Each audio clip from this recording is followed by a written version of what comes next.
begitu ceritanya.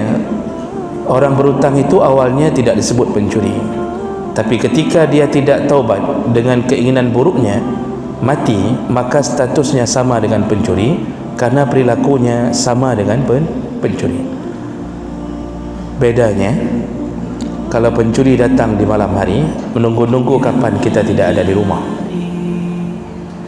Orang yang berhutang datang di siang hari, menunggu-nunggu kapan kita ada di rumah. Dia datang, dia ketuk pintu, kalau nggak ada orang dia balik lagi. Hana urang, itu dah balik dah. Dia datang untuk menunggu-nunggu kapan kita di rumah. Itu orang berhutang. Tapi kalau pencuri, menunggu-nunggu kapan kita tidak ada di rumah. Ternyata ujungnya sama. Sama-sama menghilangkan harta orang.